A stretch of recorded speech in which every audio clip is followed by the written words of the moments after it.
going live. We're going live. Good morning, everybody. Happy Friday. Welcome to Real Estate Unwrapped. Good morning. I'm not Good sure. morning. Not sure about that music. Should we change it? Good Should we go on the morning. night drive? The night drive right here. Oh, There you go. yeah, it's a bit dark and mysterious. Yeah. It's a night drive. We're dark and mysterious, no? Thanks for today's slides. All right. Me- True. I mean, We're Believe dark it or and not. misteriosos. yeah. How about I've this been called ethnic. I'm like, what? This is good. Here's the intro. You ready? It is, Welcome yeah. to Real Estate Unwrapped. Good morning. All right, people are trickling in. Good morning, everybody. Good morning, everyone. Yes. Welcome. Good morning, everybody. Good morning. What This is is funny. All right, I gotta tell people. I don't know how many times I have to tell everybody. No, it's been 2 years, right? I still have to tell people I'm live at 11 o'clock on Fridays, and I can't answer the phone. You know, I'm like, how many? It's It 2 happens. years. It's Hey, look, that's happens. like being in your office. The door is closed. You're clearly on the phone, and somebody walks in because they need help. yeah. Yeah. Hello. I know. Here you go. That's what we're talking about. Perfect time. I know, isn't that something? So today it's actually Israel's fantastic idea because I was mulling over some other I don't know stuff why I after. thought you were gonna say today's Israel's birthday. I was about to be like, what? It's actually this Sunday. Soon. Oh, Soon. let's go. That's what I'm saying. It's Sunday. It's Sunday. Sunday. He's like one day before my daughter, and tomorrow we're doing my oldest daughter's birthday. So, Look you at know, that. guys, give a shout out to Israel. You know, he's going to be 29. Come on. I'll take 29 all day. I thought 21, man. No, not 21. Yeah. I'll take so 21 all day. Israel, you know, after we had last week's live, I think Israel had this great idea and said, you know, let's keep on going with skills because obviously we all need it. We need a refresher. We need to. Everybody knows back to basics. It's not old school. It's actual sales skills that haven't been taught in so long. You know, instead it's just like go and do your personal branding. Nice, but personal branding to me is basically the little cherry on top. It's just going to help you with your efforts in actually using sales skills to close transactions. Anyway, that's my little take on it. Now, That's one way of Israel putting had- it. Sure. yeah, you had this fantastic idea to go back into discussing skills, and we are going today to discuss the use of open-ended questions in our business. And Right. actually, Israel would be a master at that because this is something that is used very much so in retail, correct? Yeah. I mean, Yeah. it's actually not a retailer. It's actually since I started real estate. Let's just say Really? that. But usually Yeah. I've seen it in high-end retail, you know, when you go into those stores and you have a real good salesperson and they do ask you the right question. This was my first exposure for me to Interesting. open-ended questions in probably, you know, like in the higher end clothing store where there is Right. customer service and they're going to come and help you try stuff. So that was my Right. first experience with it as far as Nice. that, and realizing they were open-ended questions and they were designed to create something. So go Right. ahead.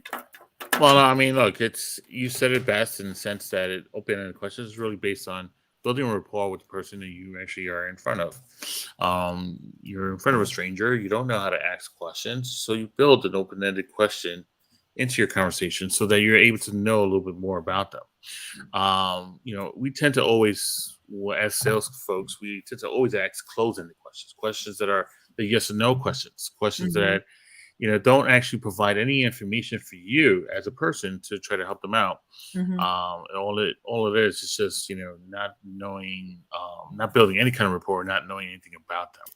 So I'm actually, and Gigi, thank you for introducing it like this, because I'm actually happy that we're doing it in this sense, because I've, as you already know, I help out a lot of agents, those who want to help but don't even want to help, and I even hear them.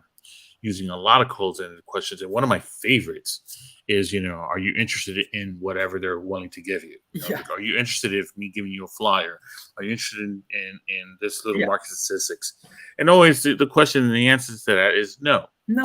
It's like, or yes, right? So, Or whatever. Yeah, sure. or whatever, Yeah. exactly. Yeah. And there's no rapport, there's no building in there. And one things that I've learned and teachings that I've learned is that when you're building a rapport, building a relationship with someone, it's a give and take situation. You take the information that they're giving you, and you give back a little information back, so that you are actually doing a seesaw situation to build a rapport and build a conversation with them. So. Mhm.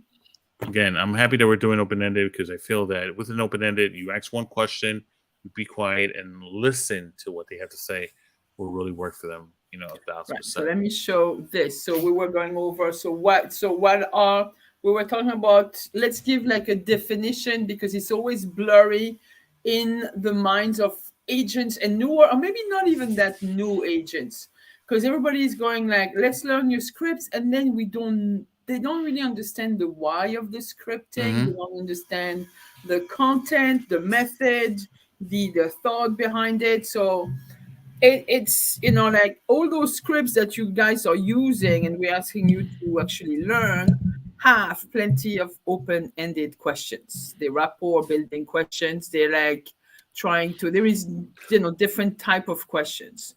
So let's go with, we were using actually a nice article that has a lot of information. It's just a typical sales, not necessarily real estate, because this applies to any type of sale. An article from Spodio, all right, which is a huge, I think they had this huge article which is really, really elaborated. It's like it elaborates the subject, right? All right. So, what are sales-ended, open-ended sales questions? All right. They are actually questions. Probing questions. Yeah, they're like conversational questions, And what I did, like in the article, they pointed out that they usually involve the 5 W's: the who, what, when, where, and why, as well as how. Right?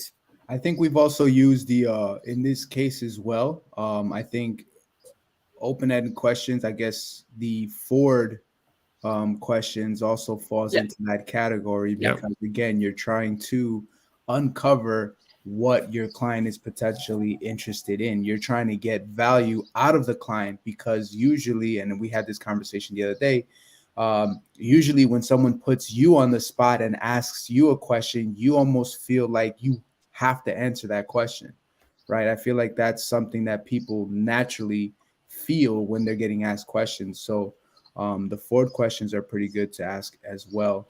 And to clarify, let them know Let's what the go Ford over the questions Ford are. questions. Ford, Family. like, huh? How's the family? How's the family? Yes. O is occupation. How close do you need to be to work? Okay. How soon do you want to travel there? I mean, there's So folks that R want to would be be there for recreation. Recreation. Is it important to actually have a park nearby to you, or are you interested in being near a YMCA or or a dog park? Okay. Yeah, well, what do you like to do for fun? What are some of your hobbies, right? Right. Recreational stuff. This is just, again, those are questions that you're asking to build a relationship. We're not trying to jump into the conversation and sell them on whatever it is we're there to sell. You know what I mean? The idea is to sit down and have a human interaction. Yeah. Well, Pretty that's much. what they are. And try to do it with a smile. Yeah. And the D was well the done. D was for these. No, let me stop. D is for dreams. There you go. So D is for dreams, in the sense of design or describe the kind of home that you're actually looking for, so that we can actually find that home for you. Yeah. Describe that for me. What does that look like? What does that, what does this sense like for me? Give me the whole all senses. I like to say, hey, look, right? If we find the perfect home tomorrow, what does that home look like to you? What does that home need to have? What's your ideal dream home? Right. And this is like, those are like buyer-directed questions.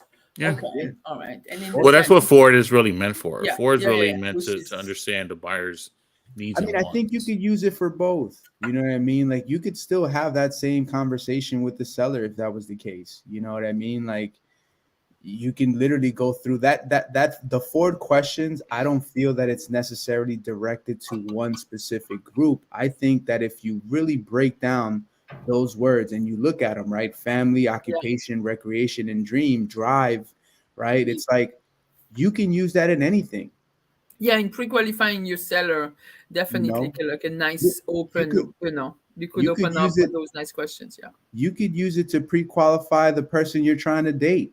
You know what I mean? Like at the end of Well, the day, usually, you That know what? works.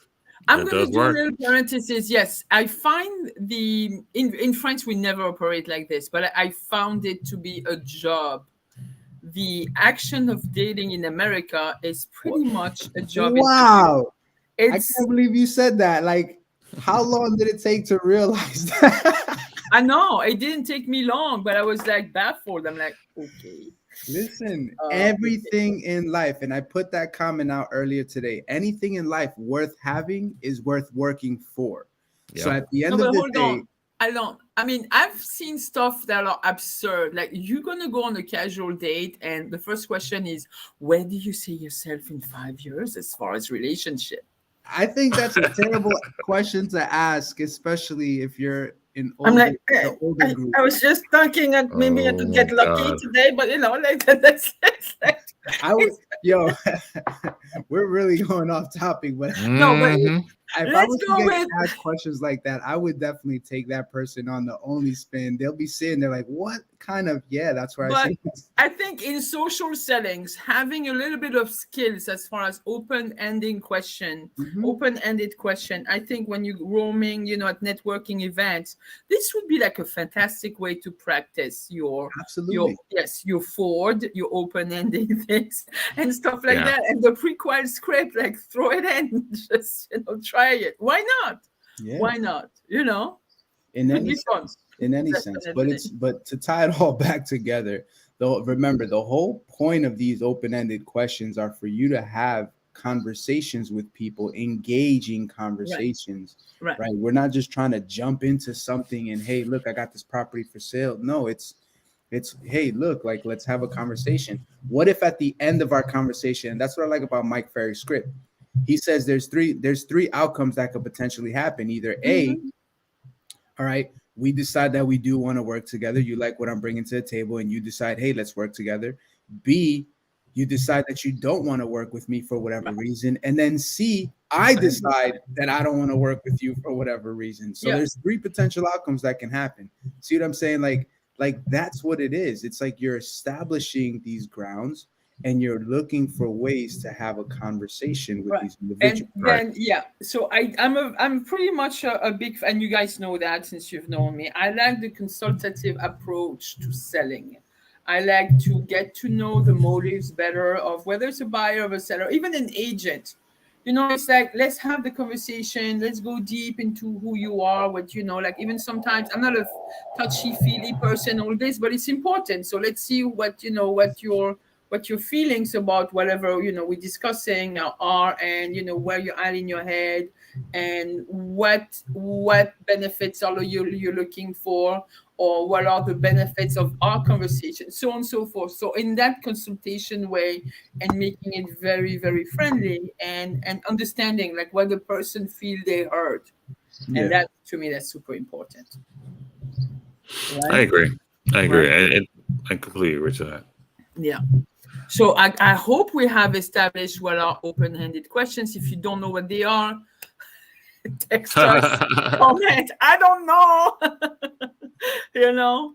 Well, So certainly. I mean, it's to yeah. fully understand it. I mean, again, open-ended questions are, you guys are really hitting the butt right in the No, right yeah, way. So yeah, yeah. So they also had like a little feature that are open-ended questions versus closed-ended sales questions in that article. So open-ended questions begin with what, why, how. And then closed-ended questions begin with is, are do, did, would, will, could, can, was, where, have, has, which, who, when, where. Those are. It's actually pretty interesting how we started off by saying that part of open-ended questions are all the W's, but look where the end close-ended It's questions still. are. Some of the I mean, close-ended questions are who, when, where, and which. yeah. I mean, when I don't know if it's. I don't know if they actually correct, completely correct, because when you say when, yeah, there is a. It's not ending questions. Like when people say, "Well, I'm going to talk about sellers." Like what is when basically when are you planning on selling? When?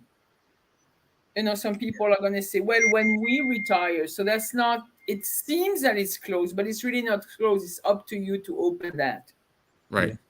To You figure out know, the Pandora box on that one, right? right. Well, I think So, in When like a simple way to look at it, right, is which question am I asking usually falls on the answers that you're getting, right? mhm. So if you're getting an answer where they're actually describing a feeling or an idea or whatever the case is, that to me classifies as an open-ended question. But if you ask a question and the answer to that question is either a yes or a no, that's a closed-ended question because Yeah. there's nothing else coming out of that. Yeah. Like, So are you and ready to sell now? no, like there's nothing else. Right. Yeah. Like right, there's behind that question, there isn't a like, well, why are you not ready to sell? Right. You know Yeah. what I mean? So yeah. And then to go deeper, the open-ended question is like, it's going to require you to listen to the answer, and basically it's absolutely, like have a reflection on, okay, what's the need of that person I'm talking to in front of me, like where do I want to take that conversation, and a lot of the, again, going back, you're going to say why the scripts then, because but all the scripts are designed anyway, psychologically to just get you to where you want to be at, and they've been proven that they work in the order of where the of the question, how the questions are formulated, and in which order they are in. All right, right, so those will help you a lot. Once you really master the sales conversations, those real estate conversations, then yes, you can tweak a little bit and switch the order accordingly and slide in a few things. But this takes, I would say, a few years. I've and even in turns in life, I remember my siblings accusing me of being a little bit manipulative. It's not being manipulative. In a way, yes, you're going to manipulate the conversation to where you want it to go to. right, And I right. don't think it's a bad thing. I think, So yeah, if I it's think, and result based. this was in the book, The Art of Persuasion. But you're not necessarily when you manipulate somebody, it's more in the sense of you're getting them to do something because it benefits you. Right. When you persuade someone, you're getting them to do something because it benefits them Them and or you. the whole, yeah. You know what I mean? So to your point, it can easily easily be misconstrued as either a manipulating factor or they really don't know persuading. Persuading is something a little bit better. It's Yeah. more right, positive. You know what I mean? You're working towards achieving a common goal, knowing deep down inside, and this is the way we should run our business, is knowing that if I go out there and I help this potential customer or client get what they're looking for, in turn, I will get what I want. At the end of the day, we all want to get paid, right? So if we're putting in efforts and we're working to help this person get a house that they're looking to purchase or help them sell a house that they're looking to sell, then they're automatically going to be happy. In turn, they should pay you what you're asking for. Right. You So, in know, summary, before we go into the questions, I don't think we should spend a half an hour in just explaining what it is. So, why we should use it as salespeople, like Israel was saying, I think it's basically building rapport, engaging your customer, engaging your client. That's the main thing. A lot of us sound so dry and hmm so it's even painful to hear, like even when I'm like the seller agent a lot of the times, and I'm at open houses and I'm seeing the agent interact, and I'm like, want to jump in, I can't, not my client. And it's very, very painful, so dry, so dry. And then it helps you discover concerns, and what they say, they call in the article like pain points, pain as in, pain points. And you're building a little bit of the trust, like you're going to be in tune with your client. Therefore, they're going to be able to trust you a little bit more, open up and give you clues as to what they need. And then you can close them easier. Yeah, Yeah. that's very Right. true. Yeah. All right. So let's get, you guys want to get into those. Let's go in the, let's show those questions. All right. Let's not show, but let's discuss need-based or pain-based questions. All right. Yes. Oh, my phone is going off the tangent. Not a problem. That's not a problem. Yeah. All right. You guys want to give examples of what we called did we say pain? Oh, I think I skipped another thing again. What am I so It's okay. I So, know we went over rapport building questions. I do apologize. oh no, I it's do fine. apologize. Rapport building questions before we go on to need based or pain based. You're right, guys. So let's just establish a little rapport. You don't know those people. You need to ask them questions, Right. right? Well, I mean, I think we've established that honestly, with even with the Ford sort of style of questions. If you stay with the family, or occupation, recreation, and dreams are driven, you can actually find out a lot of information through them, whether it's a seller or a buyer or a renter. Right. It's not going to work with investors because they're all about numbers. Yeah. So when you look at it that way, it is, if you ask those questions and you become open in that sense, it will help you. So again, how big is your family? Is your do you need a house that's big for a big family, or just are you okay with a small little Yeah. cottage or bungalow? Yeah. Your occupation, are you okay to drive between 15-20 minutes, or are you okay to walk 15-20 minutes to the train so that you can go to work? Or do you really want to just be right on top of the train, or do you need something with garage so that you're able to come to work without a problem? Right. Recreation, it goes back to, do you play sports? Do you need something to, for your kids or any pets or whatever, to actually find out what kind of recreation they have? And then dreams, again, as I said earlier, which is the type of home that they're looking for, if it fits their needs, if it fits the market that they're looking for. Because at the end of the day, that's when you start working into now trying to build their dream home, by words. Right. So, Yeah. I mean, like get to know a little bit, like how many people will be, the right. amount of space they need, if they have pets, I know how can we accommodate those pets as well, how Hmm. proximity, like what you were saying, proximity to the train station, so on and so forth. So Yeah. rapport building questions. So Also, yeah, the thing to understand with rapport building, and I mean, again, every question you ask, you should give back. That's the thing to understand with that, at least how I see it. When you actually ask a question, although your scripts never say anything else, it's just a question after a question after a question. Do not treat it as an interview. Build.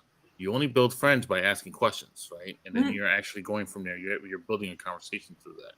So if you have, again, we'll use Ford as an example, going back to it for a few minutes. You speak about family. Hey, I got a big family that I need, and I got like 6 kids. I need a house for this. Oh, wow, 6 kids.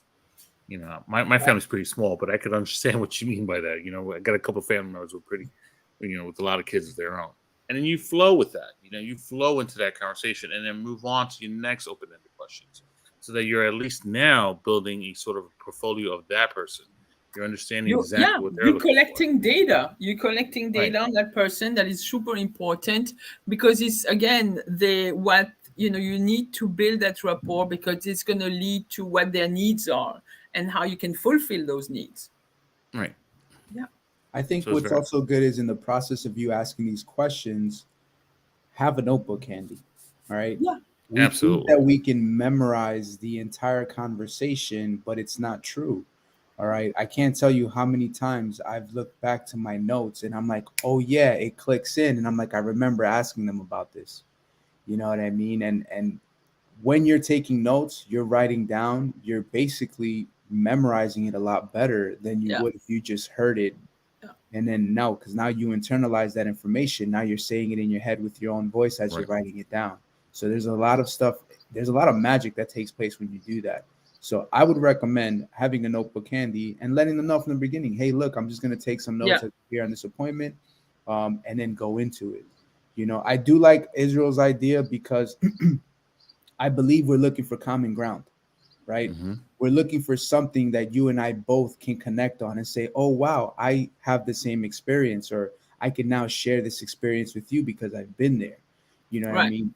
The only downside that I do find with this is two things. Either A, we're always going to be looking for the common ground, which we won't be paying attention to the conversation, which is why I say take a notebook, or B, we might spin off into a story and then completely derail ourselves from the Right. main Miss the goal. mark. Yeah. Yeah. So ideally, yes, you would want to know and say, hey, look, I like baseball. Wow, I like baseball too. Who's your favorite team? Oh, the Yankees. Boo, that's terrible. I'm a Mets fan.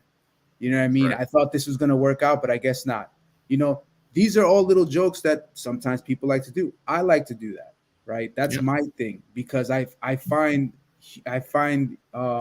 I guess laughter to Of be course. contagious, Of and I course. find people to enjoy Always. comedy more than Yeah. anything. So therefore, we'll make this comical. But like I said, keeping track of it. If Yeah. there is no common goal, if you feel that you're a little far off, then maybe you shouldn't use that moment to say, oh my god, me too.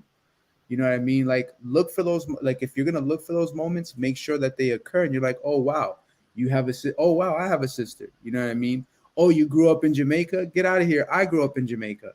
You know what I mean? Like, these are just the little things that you would want to do, but again, just Exactly. be careful, don't steer off track.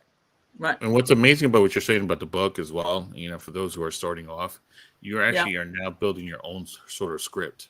So if you're doing that repeatedly with every customer with the same sort of style, after a while, once you're in the book, you're actually writing the same exact thing over and Yeah. over again. You're finding yourself asking the same questions over and over Yeah. again without Of having to worry course. Yeah. Because they are recurring needs of the consumer. about it. Right. And that Let's goes into go. qualifications. Yeah, definitely. So let's go over some of those need-based or pain-based. When we say pain, it's like when you're having like even a seller looking to sell because they're outgrown their house and stuff like that. And I guess when you're having the conversation, it's like, all right, so like you can even ask sometimes, or I mean, like, why haven't thought? I mean, they have those 6 kids, like, it's like you can open up Oh the yeah. question on the pain and say, why haven't you thought of purchasing, of selling a little bit earlier? Because at this point, Yeah. it's like you guys are at the limit, and it's putting a lot of stress and so on and so forth. So I'm not saying you're going to feed on that pain, but you're going to want to know a little bit why it came to having that 3-bedroom house with 6 children, which is Right. pretty much barely manageable. You can you like the pain, the violation. Some people are, I'm talking about sellers because this is who I deal Yeah, the that's most fine.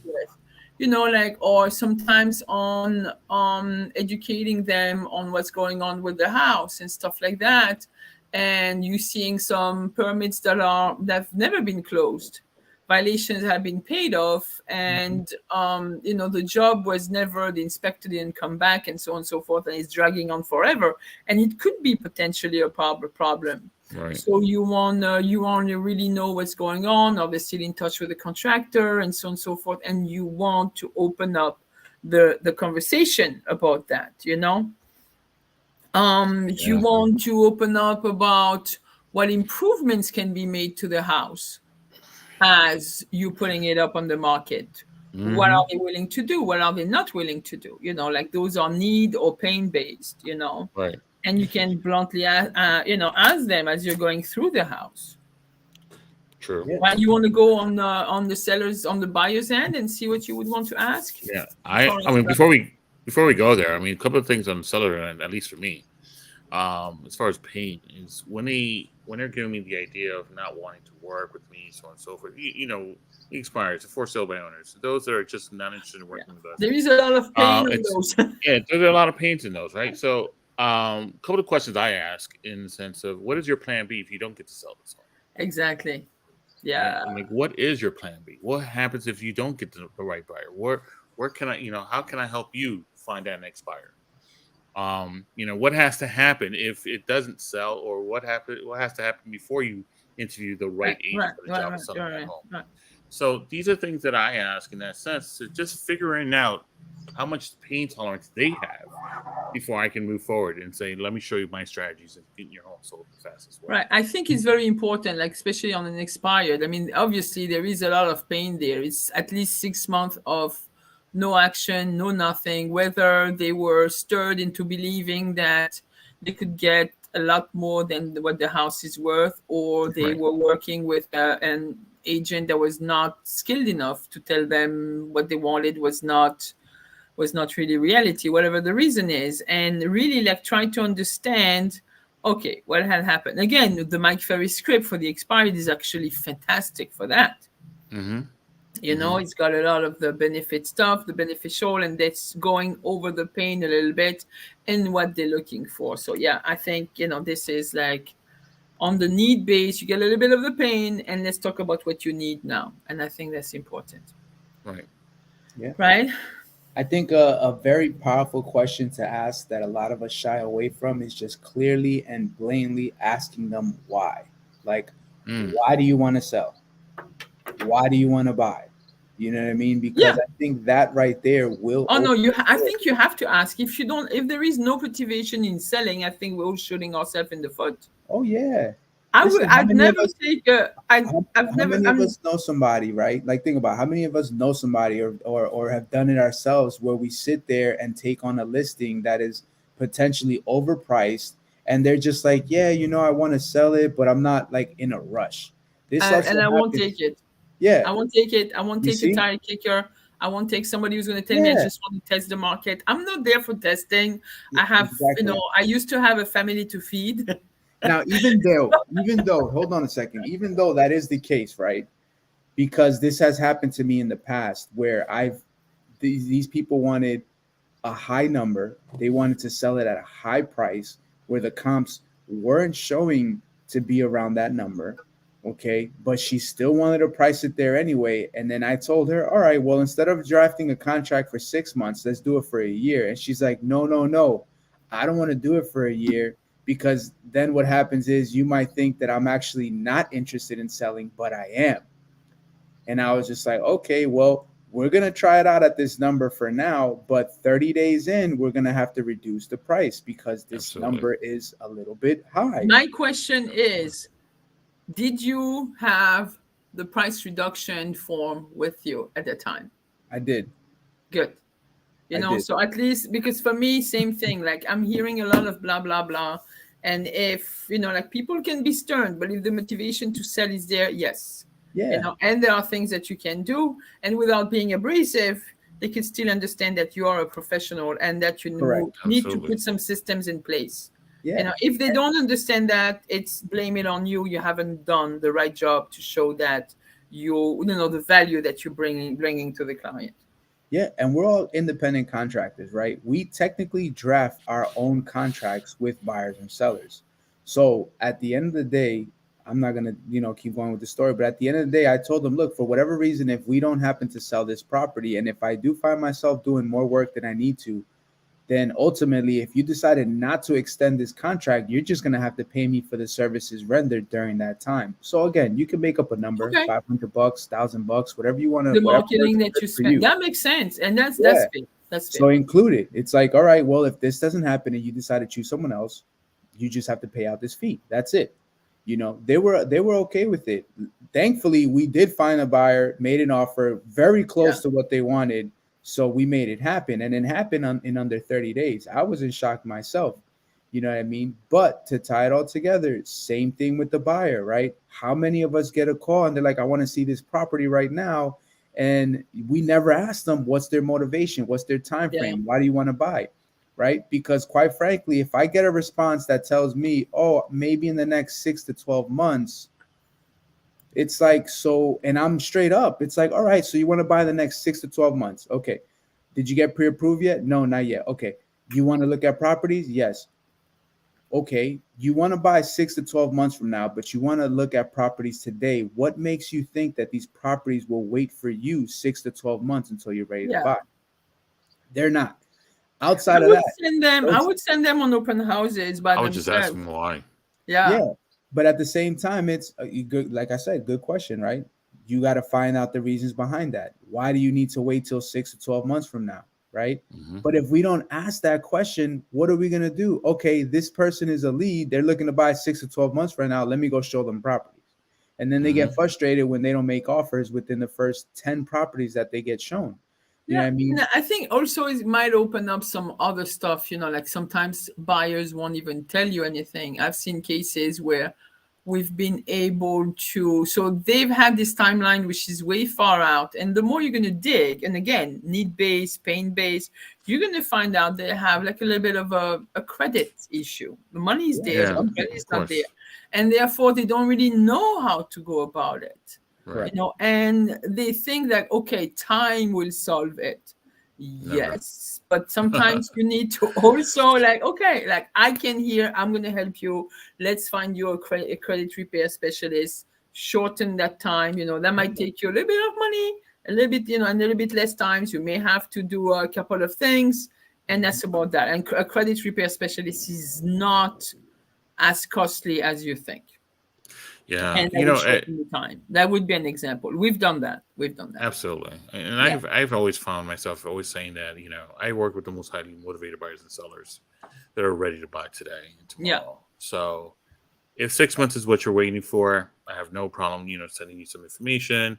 Maybe we can discuss this in the next couple of months, but let me know exactly what's happening so that maybe there's something else that we can, strategize the best way for you to be prepared and be motivated to move forward. Yeah. And I've always felt that that's easier and stronger for them to be like, okay, I get where you're going. I'm trying to set up a good playbook for them. Yeah. Yeah. Not to say that you're wasting my time, and I don't ever want people to think that way.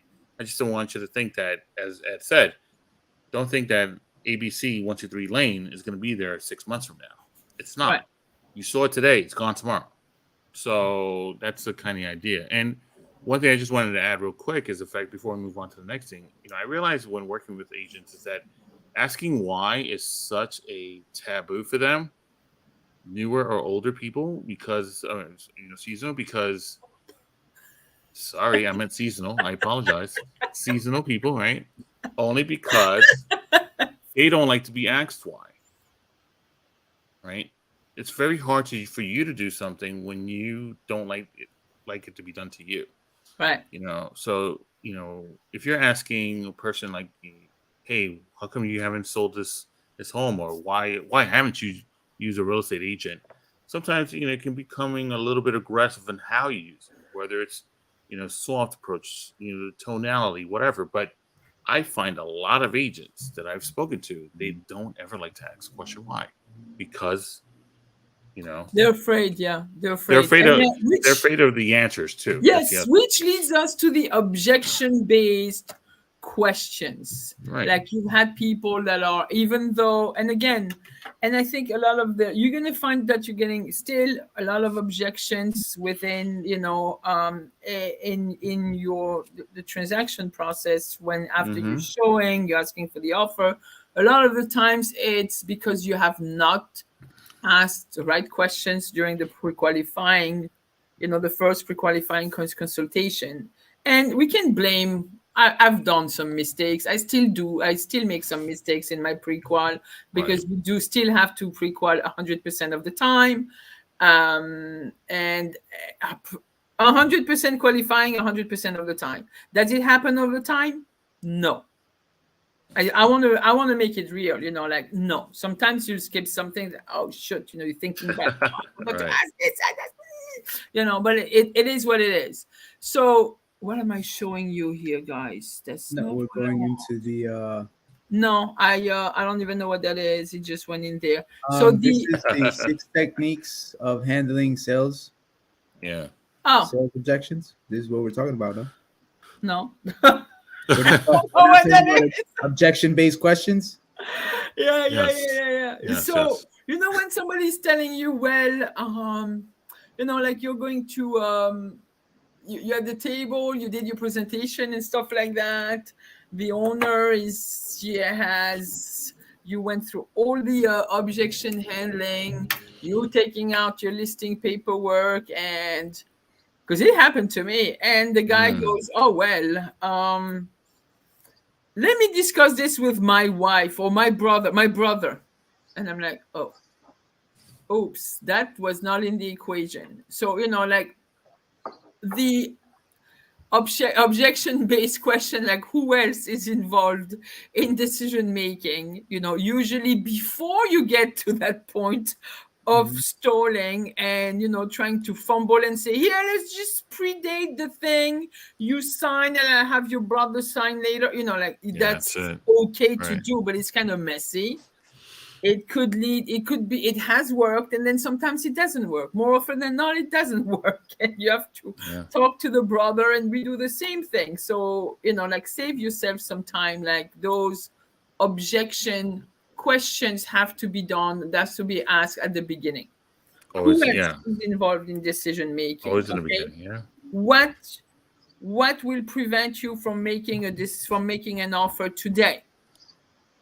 You know Yeah. That's a really good one. Yep. what is the number, like if you see them stalling and stuff, what is your number one concern at this time?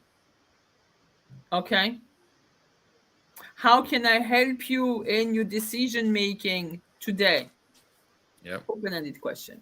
How can I help you make a good real estate decision today? Yeah, Yeah, that works. yeah.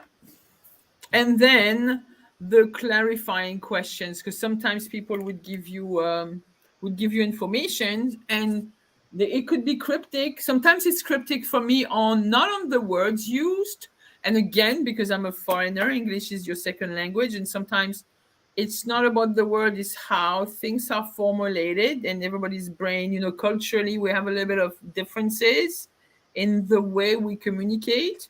Mm-hmm. So I find those clarifying questions for me are really, really necessary in the process, always. Yeah. Because I don't want to misunderstand like a whole concept, values, this and that. I hear the words, but it doesn't mean that I comprehend fully the meaning of how those words are being put together, Right. right? Yeah. So clarifying questions are important for me. So let's go with some clarifying question. Okay. So one that is really easy to just throw out is, can you tell me a little bit more about that? Mm. What do you mean when you say that? And you don't want to sound arrogant, and you don't want to sound ignorant either, Right. or would you give me an example of that particular thing? Yeah. Like perfect example, right? Hey, Yeah. why do you want to sell? I don't want to sell. Well, can you tell me a little bit more about that, right? Why don't you want to sell? Well, if you're gonna do that, because I'm not ready to sell yet, like I have no place else to go and stuff like that. So that's like, okay, you Yeah. can move further into clarifying, but like if you don't want to sell, you don't want to sell, right? Or if you don't want to I buy, think I you think don't want to we buy. naturally shy away from asking more of the why The question. why, like a Israel, 5-year-old, yes, exactly. To being Israel's a point, 5-year-old, yes. we don't want to be that because we feel that that's annoying, right? Mm-hmm. So it's like, why? Well, I don't want to sell, but why don't you want to sell? Because I've been here for a long time. Well, why have you been here for a long? It's like no one wants to be that person. I get it, but Believe me, understand that when you sit there and finally internalize it, right? Like when you get off a phone call and you're like, oh wow, it didn't go out as I planned, and then your partner says, well, what happened? Why? Like, go through the conversation again. You'll realize that 9 times out of 10, the reason why we left there like unsure or uncertain as to where we're going is because we're not asking clarifying questions. Like we're not getting them to clarify what they're saying. Like, no, okay, why? Like, why is it a no? Do you not want to sell because of work? Do you not want to move because this is your childhood home? Like, all of this Mm-hmm. Right. Or information. when they're gonna give you the stuff, like you same thing, you're doing your presentation, they told you like they're ready now. and then they're like, you know what, but really, um let's hold off for a little bit because sometimes things change, and let's do it in a couple of months. Yeah. And then yes, so the question, a nice question, non-abrasive, is like, what is going to happen in a couple of months? What's going to change from what we believe was today and now a couple of months? Or So did you, yes, did you want to be sold? what happened? What's happening in a couple of months? Why not? Yeah. The why is good. The what question is good. So just make sure. I think you need to dig, and that's the benefit of the open-ended question, because you can really listen to and just go back with an other open-ended question and just clarifying, like, sort out any type of barrage of anything that would stunt you from moving through that sale. Mm-hmm. Yeah. Right. I mean, and you shouldn't be afraid to. I mean, going back to the why question real quick. Yeah. You should never be afraid of asking, "How can I earn your business today?" That's another great way of doing that. Sure. Because then they'll let you know. They'll be as truthful as possible, saying, "Well, we need this, we need that. I can't do this because I can't do that. I have to wait for my brother to answer the questions or whatever." That's another great way of doing it too. Yeah. And then the all-important one, open-ended questions for closing. That's funny, right? So open-ended question for a close. Get it? Yeah. Got it. Yeah, I know. Got it. I mean, in this article, they're using what is your timeline for making a purchase? Again, who else are you comparing up against? And this is for sales in general. And basically, what needs to happen for us to make a deal? That would be a good way of closing. And when can we get started? I love this one. How soon can we get started? When can we get started? And you pull out the paper and the pen. And that is a closing question, because you're implying that you want to get starting now. Right. Right? Yeah, that's a great way. Let me see, do we have a comment from anybody outside? Oh my God. Completely off topic. My sister is in Germany. All right. Nice. My sister is taking on this fabulous trip that they've been planning for a few years now. And they sort of leaving all boxed in regular life type of thing to just travel through Europe for a year and a half or something like that. Just go, So I think it's fun. It's gutsy, and you have only one life to live. And kudos to her, because I don't have the courage to do that. Just leave everything, sell stuff, quit your job, and just go and plan to go on that big trip. There you go. Absolutely. Life is short. Huh? Life is short. Super short, but I admire them for that. Anyway. Good. All right. So I hope we covered a lot of helped out, sold out a lot of the unanswered questions for a lot of us, because, and it's something that we always need to get back into and re-examine and retrain and resharpen. I'm this year in October, it's going to be 28 years for me. So it's always relearning, the basic skills over and over. You can't stop practicing, because you're going to get rusted. Just like a high level sports person, you need to always practice your sales skills. Always. I agree 1,000%. I think our practicing, educating yourself never stops, especially when it comes to sales. Definitely. And, actually, a great question would be, how can we help you? How can Real Estate Unwrapped help you improve your skills? I know. How can we help you on that? I'm seeing a lot of, this is what it is. Like, people are afraid to come forward. I got 2 more questions. Yeah. Yes, they're afraid to come forward. They are afraid. Everybody's afraid, but don't be afraid. Yes. Look at this. You have me as a teddy bear. I'm not rough. I'm just cool, calm, and collective. He's a great person to be with. Great, funny. Gigi is an inspiring and educated genius. So she is I don't know, the person genius. that you can actually have you have 3 worlds in front of you that can actually help you with your real estate career, with your skills that you need. So again, what can we do? How can we help you improve your skills? What topics are you feeling that you want us to actually expose on, so that we can help you get to the next level? Yeah. Right. Yeah. And and make this industry, because you still have cutthroat agents, you still have people, and Absolutely. I'm not going to blame them. I am not going to blame them. I put that on the lack of education and the lack of guidance from their mentor, because I think everybody should have a mentor at some point always in your life, somebody you look up to, and somebody's going to give you the right guidance. And I think, and I was texting with an agent, like, this is such a cutthroat business. We have to help one another. We're all competing, but we don't have to fight. It doesn't have to be a nasty environment. We should have to work at making it as professional as can be. Absolutely. Well, folks, I think we're done. But you know what I like about today? It's one of my favorite foods for today. Cinco de Mayo. Oh, this is a terrible. No, I'm French. You know what happened? You know why Cinco de Mayo? I remember you told me this a few years ago. Cinco de Mayo is a defeat for the French in battle. Sacre bleu! Put a Band-Aid on and get some tequila. I don't know what the French were freaking doing in Mexico, but okay. Put a Band-Aid on and drink some tequila. You'll be fine. Don't worry about it. So I am not celebrating a French defeat. I'm joking. Well, but yeah, it's a great way of celebrating. Yeah. As being a part of the Latin American, I guess I will celebrate the French defeat.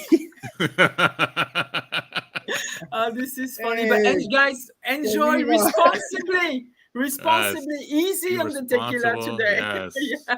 Listen, hey, but one thing's for sure, don't drink too much, because there's a lot of open houses y'all need to go to. I know. Tomorrow, so. All right, it's true. Cinco de Mayo. Enjoy.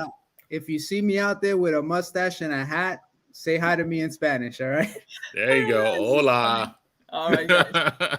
Thank you so much. All right. Until next week, I'm sure we're gonna bring you some goodies and stuff to help you out in business. Yeah. All right. Yeah. I agree. Adios. Take care, everybody. Adios. Au revoir. Peace. Yes. Peace out. A la próxima semana. Hasta la próxima, mi gente. Let's go. Nos veremos.